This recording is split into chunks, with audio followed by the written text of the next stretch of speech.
哈利路亚！家跟接着期末呢，今天送俺你个忙的嘛的，今天就那一步做件就为俺件呢，一步做的是 worship 嘞 ，meet to God， 培养的给你对手，培养我古怪的，培养面貌多多位的，第一季的，今天路的啊，培养是古物一样变的，培养面貌多下物一样变的，培养面哪多下物一样变家的，这个咯培养面貌多这个要的，面哪多这个下对。အဲ့ဒီလူရဲ့အကျိုးကတားစစ်မြစ်ဆက်ဖြစ်တယ်။ဒါကြောင့်ဒီနေ့ကျွန်တော်ပြောချင်တာတကယ်ပဲဘုရားသခင်ရဲ့မျက်မှောက်တော်ရှာဖို့လိုတယ်။ကျမ်းစာထဲမှာတကယ်ရစ်ပူဇော်သွားတဲ့လူတွေကြီးလိုက်။အမှန်အကန်ဘုရားနဲ့တွေ့ဆုံရစ်ပူဇော်တဲ့သူတွေဟာကောင်းကြီးမင်္ဂလာအောပွဲအသက်တာပြောင်းလဲခြင်းသူတို့အားဖြင့်တပါးသောသူတွေကောင်းကြီးဖြစ်သွားတာ။သူတို့သွားမစော်ကားနဲ့ဒုက္ခရောက်သွားတယ်။သူတို့နဲ့တူဘုရားသခင်ရှိတယ်ဆိုသူများအသက်သေခံရတယ်။ရှင်းနော်။ကျွန်တော်ကသက်သေခံတာငါတို့နဲ့တူဘုရားရှိတယ်ဘယ်သူမှလည်းမခံစားရအောင်။ရှင်းနော်အဲ့တော့တကယ်တော့ကိုနဲ့တူဘုရားခင်ရှိတဲ့အကြောင်းတပါးသောသူတွေကပြန်သက်သေခံရတာ။အိုးမင်းတို့နဲ့တူဘုရားရှိတဲ့နော်ငါတို့သိတယ်။အဲ့ဒါဘာလို့လဲအဲ့လူတွေကိုကြည့်လိုက်တကယ်ရစ်ပူစော်တဲ့လူတွေဘုရားနဲ့ပတ်သက်ရင်ကိုးကွယ်ခြင်းမှာပြတ်သားတဲ့သူတွေနော်အဲ့ဒီလူတွေကတားစင်မြေစက်ကကောက်ကြည့်ဖြစ်တယ်။ဒီအကြောင်းလေးကိုဝင်ငှမယ်ခဏဆုတောင်းအဖကိုရောကိုယေရှုတင်ပါတယ်ကိုရောကောင်းမြတ်တဲ့ဘုရားဖြစ်ပါတယ်ကျွန်တော်တို့ပေါ်မှာဘယ်တော့မှဂရုဏာမကုန်ပါဘူးယေရှုပြုတဲ့အရှင်လည်းဖြစ်တယ်နာမတော်လည်းချီးမြှောက်ပါတယ်အတ္တတာအသီးသီးကိုလည်းအနန္တတယ်ဝိညာဉ်တော်ဘုရားကိုရောဆက်ပြီးပဲ့ပြင်ပါဆက်ပြီးမဆလမ်းပြပါကိုရောဘုံတော်ကိုလည်းထင်ရှားစေပါတကူတော်နဲ့မဆပါကြီးသောအမှုကိုရောပြုပေးပါဘုရားရှင်လက်တော်ရဲ့အနန္တပါတယ်ကိုရောရဲ့ကောင်းမြတ်ခြင်းကိုရောရဲ့ကျေးဇူးတော်ကွယ်ကာခြင်းလိုအပ်တယ်ကိုရောဆက်ပြီးပဲ့ပြင်ပါဘုရားမဆပါနှုတ်ကပတ်တော်နဲ့တတ်တာကိုတိဆောက်ပေးပါရစ်ပူဇော်ခြင်းအကျိုးကိုနားလည်စေပါတခေရှုနာမ၌ဆုတောင်းပါတယ်ဖာအာမင်အာမင်โอเคဆိုဒီနေ့ရာဇဝင်ချုပ်ဒုတိယဆောင်အခန်းကြီး3အပိုင်ငယ်1နဲ့2ကိုကျွန်တော်ဖတ်မယ်ယေရုရှလင်မြို့တွင်မောရိတောင်ပေါ်မှာခမည်းတော်ဒါဝိဒ်အားထာဝရဘုရားထင်ရှားတော်မူရာအရက်ယေဗုသိလူအာယောနာ၏ကောက်တဲ့တလင်းကိုဒါဝိဒ်ပြင်ဆင်ခဲ့ပြီးသောအရက်၌ရှောလမုန်သည်နန်းဆန်4နှစ်ဒုတိယလ2ရက်နေ့တွင်ထာဝရဘုရား၏အိမ်တော်ကိုတည်စပြုတော်မူ၏အဲ့ဒီမှာကြည့်နော်အဲ့ဒီမှာမောရိတောင်ဆိုတာတစ်ခုတွေ့ရတယ်မောရိတောင်မှာဒါဝိဒ်ကိုဘုရားခင်ထင်ရှားပြတယ်တဲ့အဲ့ဒါတစ်ခုတွေ့ရတယ်ပြီးမှအဲ့ဒီနေရာမှာတဲ့ရှောလမုန်ကအိမ်တော်ဆောက်တယ်တဲ့နောက်တစ်ခုတွေ့ရတယ်နော်ဒါဝိဒ်ကိုဘုရားထင်ရှားပြတဲ့နေရာဘာမှလဲမောရိတောင်အဲ့ဒီနေရာမှာပဲရှောလမုန်ကအိမ်တော်ဆောက်တယ်သူတို့နော်အဖေနဲ့သားနဲ့အဖေကိုထင်ရှားပြတယ်အဲ့ဒီနေရာမှာသားကအိမ်တော်ဆောက်တယ်တကယ်တမ်းဆိုရင်အဲ့ဒီနေရာကဒါဝိဒ်ကိုဘုရားခင်ထင်ရှားပြတာနေရာကဒါဝိဒ်မတိုင်ခင်အာဗြဟံကိုထင်ရှားပြတာအဲ့ဒီနေရာပဲအာဗြဟံကိုထင်ရှားပြတဲ့နေရာအဲ့ဒီမောရိတောင်လေကြည့်လေအခန်းကြီး3ငယ်1မှာမောရိတောင်အဲ့ဒါဘုရားကအာဗြဟံကိုထင်ရှားပြတဲ့နေရာဘယ်မှာလဲကဘာဦးကျမ်း20နဲ့2အပိုက်ငယ်1နဲ့2မှာအဲ့ဒါပါတယ်အာဗြဟံကိုဘုရားသခင်ကစကားပြောတဲ့ကိစ္စကျွန်တော်အဲ့ဒါလေးကိုတစ်ချက်ဖတ်ပြမယ်ကဘာဦးကျမ်း20အပိုက်ငယ်1နဲ့ထိုနောက်မှဘုရားသခင်သည်အာဗြဟံကိုစုံစမ်းခြင်းကအာဗြဟံဟုခေါ်တော်မူ၍အာဗြဟံကအကျွန်ုပ်ရှိပါ၏ဟုလျှောက်လေအပိုင်ငယ်နှင့်သင်သည်အလွန်ချစ်သောတယောက်ဒီသောသားဣဇက်ကိုယူ၍မောရိပြည်သို့သွားလော့ငါပြလက်တန့်သောတောင်ပေါ်မှာသူ့ကိုမီးရှို့ရာရစ်ပြု၍ပူဇော်လော့ဟုမိန့်တော်မူ၏ဒီမှာကြည့်ဖခင်ကအာဗြဟံကိုထင်ရှားပြီးစကားပြောတယ်အာဗြဟံမောရိပြည်ကိုသွားပါလေမောရိပြည်မှာရှိတဲ့တောင်အားလုံးကိုမောရိတောင်လို့ခေါ်တယ်တောင်တစ်ခုတည်းမဟုတ်နော်မောရိပြည်မှာတောင်အများကြီးရှိတယ်ဒါပေမဲ့အဲ့ဒီတောင်အားလုံးကိုမောရိတောင်လို့ပဲခေါ်တယ်ဆိုဖခင်ကပြောတယ်အာဗြဟံမောရိပြည်ကိုသွားအဲ့ဒီရောက်ရင်ငါပြတဲ့တောင်ပေါ်မှာနင့်ရဲ့အလွန်ချစ်တဲ့တူဒီသောသားဣဇက်ကိုမလုပ်ရမလဲမီးရှို့ရာရစ်ပြုတ်ပြီးပူဇော်ပါသားလေးကိုခေါ်သွားရမှာအဲ့ဒီတောင်ပေါ်မောရိပြည်ကိုသွားအဲ့မှာတောင်အများကြီးအဲ့ရောက်ရင်ဘုရားသခင်ပြလိုက်ပြတဲ့တောင်ပေါ်တက်သားပါခေါ်ဟုတ်လားဟိုရောက်ရင်ရစ်ပလင်လို့ ပြီးထင်းတင်သားလေးကိုကြိုးတုပ်ပြီးတင်သားကိုကိုယ်လက်နဲ့ကိုထိုးတက်ဒါနဲ့ပြီးမှမီးရှို့ရစ်ပူစော်ဖယားခင်ကအာဗြဟံကိုအဲ့လိုခိုင်းတာဆိုအာဗြဟံကဖယားနဲ့ပတ်သက်ရင်အိုးပြင်းထန်နေတော့ဝိညာဉ်ရေးရဖယားကိုရစ်ပူစော်တာဖယားခိုင်းတဲ့အတိုင်းလုပ်တာဒါနဲ့အာဗြဟံသူ့သားကိုခေါ်သွားအဲ့မောရိပြီဟိုရောက်တော့ဖယားခင်ပြတဲ့တောင်ပေါ်တက်သူ့သားလေးကြိုးတုပ်ရစ်ပလင်ပေါ်တင်ဓာဆွဲထုတ်ထိုးကန်ဒီမှာထိုးတက်ကန်ဒီမှာကောင်းတဲ့တမန်စကားပြောတယ်အာဗြဟံထိုလူလင်ကိုမထီးနဲ့ချစ်တော့ဒါကဘာဦးကျန်20နဲ့နှစ်အငယ်17 12ကျွန်တော်ဖတ်မယ်ထိုအခါထာဝရဘုရားဤကောင်းကင်တမန်ကအာဗြဟံဟုကောင်းကင်ဘော်ကခေါ်လေဤအာဗြဟံကအကျွန်ုပ်ရှိပါ၏ဟုရှောက်တယ်ငယ်17မှာကျမ်းစာမှာမှတ်ထားပါနာမည်တစ်ခုကိုနှစ်ခါပြန်ခေါ်ရင်အရေးကြီးတယ်ဒီကြမှာနော်နာမည်တစ်ခုကိုနှစ်ခါပြန်ခေါ်ရင်အဲ့ဒါအရေးကြီးတယ်ဒီမှာအာဗြဟံကိုဘယ်လိုခေါ်လဲကောင်းကင်တမန်ကအာဗြဟံကိုကောင်းကင်ဘော်ကခေါ်တယ်အာဗြဟံလို့မခေါ်ဘူးအာဗြဟံနှစ်ခါထပ်ခေါ်တယ်ကျမ်းစာထဲမှာနှစ်ခါထပ်ခေါ်တဲ့သူနည်းနည်းပဲရှိတယ်အများကြီးမရှိဘူးဘယ်လိုခေါ်လဲ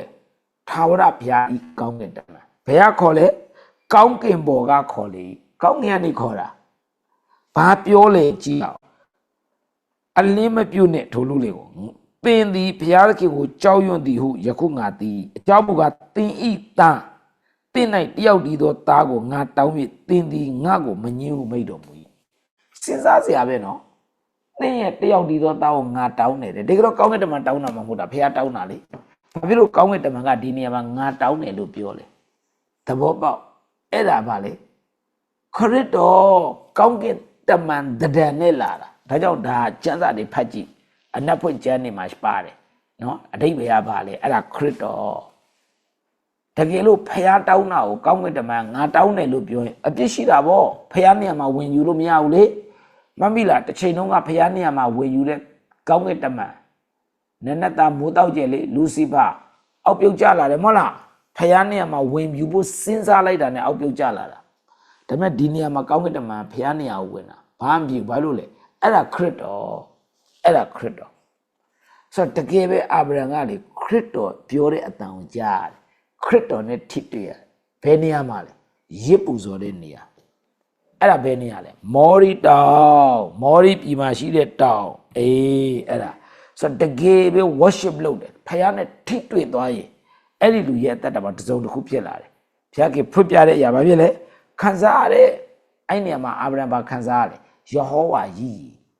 ငါတို့ကိုးကွယ်တဲ့ဖခင်ကဘာလဲကြိုတင်ပြင်ဆင်သောဖခင်ထောက်ပံ့သောဖခင်ဆိုသူခံစားလိုက်ရယေဟောဝါကြီးတွေ့လားဒါကြောင့်မလို့တကယ် worship လို့တကယ်ထိတွေ့ဖို့လိုတယ်နော်တကယ်ရစ်ပူဇော်ခြင်းဟာအကျိုးကြီးတယ်ဖွင့်ပြချက်တွေခံစားရတယ်ကောင်းပြီအဲ့ဒီနေရာကိုပဲအခုဘသူရောက်လာလဲဒါဝိအခုကျမ်းစာမှာပြောတယ်ဒါဝိရောက်လာတယ်တဲ့ကျွန်တော်အဲ့နေရာမှာဓမ္မရေးထားတယ်လေမောရီတောင်ပေါ်မှာခမဲတော်ဒါဝိအရာထာဝရဘုရားထင်ရှားတော်မူသောအရက်ယေဘူးတိလူအာယောနာ၏ကောက်နယ်တလင်းကိုဒါဝိပြင်ဆင်ပြီးသောအရက်၌ဒါဝိကယေဘူးတိလူအာယောနာရဲ့ကောက်နယ်တလင်းသူရောက်တယ်အဲ့မှာရစ်ပလင်တယ်ပြီးဘုရားကိုကိုးကွယ်တယ်လေဒါဝိအဲ့ဒါဓမ္မရာဆိုရင်ဒုတိယစာအုပ်အခန်းကြီး24မှာပါတယ်တရက်တော့ဒါဝိကဟိုးမာနတွေကြီးဘယ်တိုက်ပွဲတိုက်နိုင်တော့ရွာဘကိုပြောတယ်လူကြီးရအောင်ရွာဘပြောတယ်မလုပ်ပါနဲ့မကောင်းပါဘူးဘာလို့သူ့အတန်တော်မာနကြီးနေပြီလေဒါဝိကဖျားသခင်တိုးပွားစီတာမဟုတ်လားဖျားသခင်အောင်မြင်စီတာမဟုတ်လားရွာဘပြောတယ်မရဘူးဒါဝိကလူကြီးအတင်းကြီးခိုင်းတာနောက်ဆုံးတော့ဗာလေဖျားခင်သူတင်တော့တာပဲခဏလေးနဲ့လူ9000သိသွားရှင်းတော့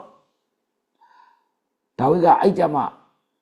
နောင်တရဖို့အကြောင်းဖြစ်လာတယ်ဘယ်နေရာမှာသူနောင်တရတယ်ဟာကောင်းကင်တမန်ကလက်ဆက်လူတွေသေးကုန်တာလက်ရွှေ့လိုက်သေးတာအဲ့နေရာသူနောင်တရအောင်အဲ့ကောင်းကင်တမန်ကိုလှမ်းတွေးလိုက်တာအာယောနာရဲ့ကောင်းတဲ့တလင်းပေါ်မှာအိုးဘုရားသခင်ကျွန်တော်တို့မှားပြီကိုရောရေအဲ့နေရာမှာတခါတည်းမီရှုအရေးပြုတ်ပြီးပူဇော်တော့တာပဲသူ့အမှားအတွက်တောင်းပန်တော့တာဘုရားကိုအဲ့အာယောနာရဲ့ကောင်းတဲ့တလင်းအဲ့ကိုသွားရောဒါဝိကသွားတော့အာယောနာမလေးကြောက်တာပြောမနေနဲ့ဘယင်ကြီးလာတယ်ဆိုတော့ဗာများဖြစ်လေပေါ့ထွက်ပြီးတော့ရှခိုးမျိုးပေါ့ဂါရဝပြုအဲ့နဲ့ပဲဘ ရင်ကြီးဒါဝိဒ်ကပြောတယ်မင်းအဲ့နေရာငါဝယ်မယ်တဲ့ဘာလို့မလို့လဲအာယောနာအမေရစ်ပလေတယ်ပြီးဘုရားကိုဝယ်မလို့ရစ်ပူဇော်အိုးအာယောနာမလုပ်ပါနဲ့ရှင်မင်းကြီးအလကားပေးလိုက်ရစ်ပူဇော်ဖို့တိရစ္ဆာန်နဲ့ပေးရစ်ပူဇော်ဖို့ထင်းလို့တယ်ထင်းလဲပေးမယ်အကုန်ပေးမယ်အလကားပေးမယ်ဒါဝိဒ်ပြောတယ်မယူဘူးတဲ့ကာလပေါက်စင်းနဲ့ငါဝယ်မယ်တဲ့ဘုရားကငါအလကားမကိုးကွယ်ဘူးတဲ့ငါအဖို့ကပေးပြီးကိုးကွယ်ကြည့်ဒါဝိဒ်ဟာယွာဘတားတော့မရဘူးမာနမကြီးနဲ့ပြောတော့မရဘူးမာနကြီးတယ်ဒါပေမဲ့အာယောနာရဲ့ကောက်နဲ့တလင်းနာရောက်တော့ပြောင်းလဲသွားလားပြောင်းလဲသွားတယ်တွေ့လားအဲ့နေရာမှာဘယ်သူရစ်ပူဇော်ခဲ့လဲအာဗြဟံရစ်ပူဇော်တဲ့နာကိုဒါဝိဒ်မာကြောတဲ့ဒါဝိဒ်ရောက်တော့စိတ်နှလုံးပြောင်းသွားတယ်ဟာလေလုယာဒါကြောင့်ဒီနေ့ချက်တော်ညီကိုမောင်တို့မှာကျွန်တော်ရဲ့အိမ်ကရစ်ပူဇော်တဲ့အိမ်ဖြစ်ဖို့လိုတယ်တနည်းပြောရင် worship house ဖြစ်ရမယ်ကျွန်တော်ရဲ့မိသားစုက worship family ဖြစ်ရမယ်အာမင်ကျွန်တော်တို့အလုံးလုံးနေတဲ့ယုံကနာတွေက worship office ဖြစ်ရမယ်အာမင်ဘယ်နေရာမှာဆိုကျွန်တော် worship လုပ်ဖို့လိုတယ်အဲ့ဒီ worship လုပ်တဲ့နေရာမှာတန်ရှင်တော်ဝိညာဉ်တော်အလုံးလုံးတယ်တကယ်အဲ့နေရာကိုရောက်လာတဲ့လူပြောင်းလဲသွားတယ်တရက်ကြတော့ကျွန်တော်အဲ့ဒီနေရာမှာပဲအဲ့နေရာမှာပဲနော်ရှောလမုန်အိမ်တော်အကြီးကြီးစောက်လိုက်တယ်ဒီမှာလေနှစ်ချုပ်ခန်းကြီး3အငယ်1မှာပဲအဆုံးပိုင်းမှာရှောလမုန်ဒီနန်းဆန်4နှစ်ဒုတိယလ2ရက်နေ့တွင်ထာဝရဘုရား၏အိမ်တော်ကိုတည်စပြုတော်မူ၏အဲ့နေရာမှာရှောလမုန်ကအိမ်တော်စောက်လိုက်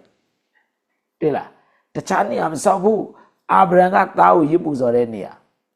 ဒါဝိဒ်အဲ့နေရာရောက်တော့ပြောင်းလဲတော့တခါရစ်ပလင်ပြန်တဲတယ်အဲ့နေရာမှာပဲရှောလမုန်ကအိမ်တော်ပြန်စောက်လိုက်တယ်ဖယားနဲ့နဖူးတွေ့ဒူးတွေ့ခဲ့တဲ့နေရာဖယားကိုရစ်ပူဇော်တဲ့နေရာအဲ့နေရာကိုဖယားကမှတ်တမ်းတင်တယ်တယောက်ပြီးတယောက်ရောက်လာတယ်ဖယားသခင်ဘုန်းတော်ထင်ရှားတယ်တွေ့ရတယ်အဲ့ဒါရှောလမုန်အဲ့မှာအိမ်တော်အကြီးစောက်လိုက်ကြည့်နော်ခေါင်းဆောင်3ယောက်အာဗြဟံအဲ့နေရာကိုရောက်တယ် worship လုပ်တယ်ဒါဝိဒ်ရောက်တယ် worship လုပ်တယ်ရှောလမုန်ရောက်လာတယ် worship လုပ်တယ်အဲ့ဒီမှာသူတို့ရဲ့ music ကောင်းကြီးဖြစ်လာတယ်တားစင် music ကောင်းကြီးဖြစ်တယ်အဲ့နေရာကိုမလာနိုင်ရင်တော့ကျွန်တော်ပြောမယ်ရောက်တဲ့နေရာကနေအဲ့ဒီဘက်ကိုလှည့်ပြီးဖျားရှိခိုးဖျားကောင်းကြီးပြီးတယ်ဘာလို့လဲဒိုင်လအခန်းကြီး6မှာကြည့်လိုက်ဒိုင်လဖျားကိုးကွယ်တယ်ကိုးကွယ်တော့ဘာဘူးလို့တိုင်းပြည်မှာလေအမိတ်ထုတ်တယ်ကြည့်တော့အမိတ်ထုတ်တယ်ဆိုတော့အဲ့ဒီအမိတ်ကိုဖျားမကိုးကွယ်ဖို့အမိတ်ထုတ်တာဒိုင်လအခန်းကြီး6အပိုက်ငယ်30မှာနော်ကျွန်တော်အဲ့ဒါလေးဖတ်ပြမယ်ဒိုင်လအခန်းကြီး6အပိုက်ငယ်30ကိုသွားမယ်နော်30ကိုသွားမယ်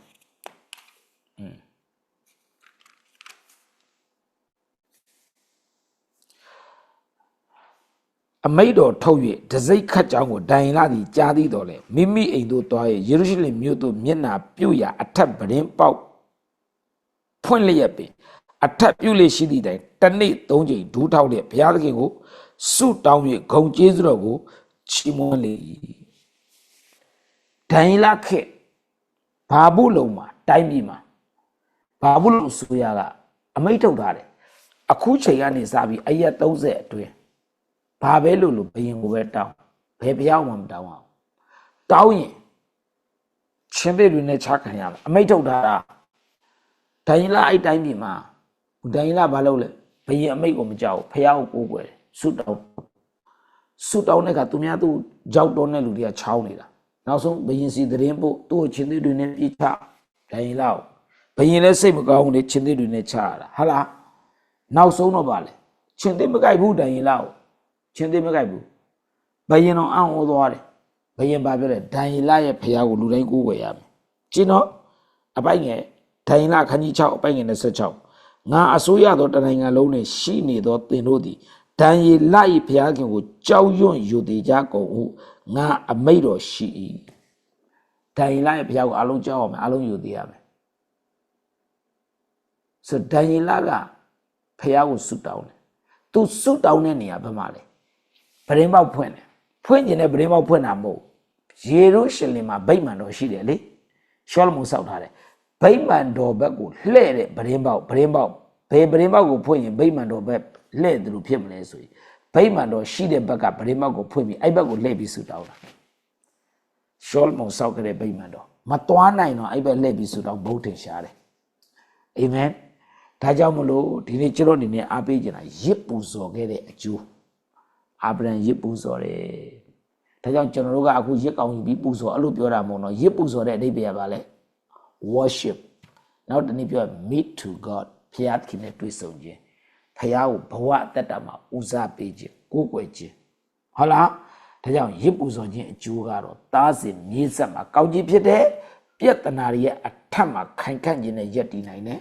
ဘုံတော်ထင်ရှားတာဖြစ်တယ်အာဗြဟံဘုံထင်ရှားတယ်ဒါဝိဒ်ဘုံထင်ရှားတယ်ရှောလမုန်ဘုံထင်ရှားတယ်ဒံယေလ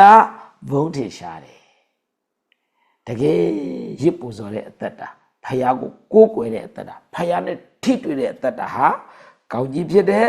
သားစဉ်မြေးဆက်မင်္ဂလာဖြစ်တယ်ဆိုတဲ့အရာလေးကိုဝင်ရတယ်ဒါကြောင့်ဒီနေ့ဇုံကခွန်အားယူနေတဲ့မိဘကြီးကိုမောင်နှမများအသက်တာထဲမှာဘလို့အချိန်တွေပဲရောက်နေပါစေဖယားကိုကိုးကွယ်ဖို့မမေ့နဲ့ဖယားကိုနေရာပေးဖို့မမေ့နဲ့ဘလောက်ခက်ခဲရှိနေပါစေဖယားတခင်ကိုအချိန်ပေးဖို့မမေ့ပါနဲ့သားစဉ်မြေးဆက်ကောင်းကြီးဖြစ်တယ်ဆိုတာဝေငှရဲ့ဆုံးသက်ပါတယ်အားလုံးကျေးဇူးတင်တယ်ခဏဆုတောင်းရအောင်အဖကတော့ကိုကျေးဇူးတင်တယ်နှုတ်ကပတ်တော်အတွက်ချီးမွမ်းပါတယ်အရောက်တိုင်းရဲ့အသက်တာကိုကောင်းကြီးဖြစ်စေပြီဖြစ်လို့ကျေးဇူးတင်တယ်။အိုးဘုရားကိုကိုးကွယ်ခြင်းအရေးကြီးကြောင်းတာ၍နားလည်လာဖို့ကိုတော့ဖွင့်ပြသောကြောင့်ကျေးဇူးတင်တယ်။အသက်တာများကိုစက္ကတဲ့ဖဝိညာဉ်တော်သည်အံ့ဩဖွယ်မဆပါကျေးဇူးပြုတော်မူပါကိုတော့ဘုန်းတော်ကိုလည်းထင်ရှားစေပါတကိုးတော်နဲ့လည်းမဆပါကြီးသောအမှုကိုလည်းဘုရားရှင်ပြုပေးပါဖလက်တော်ထဲမှာဆက်ကပ်ပါတယ်ကျေးဇူးတော်ကိုချီးမွမ်းတယ်အရှင်ယေရှုနာမ၌ယိုသေးစွာဆုတောင်းပြီးဆက်ကပ်ပါတယ်ဖဗျာအာမင် Amen. Thank you. God bless you.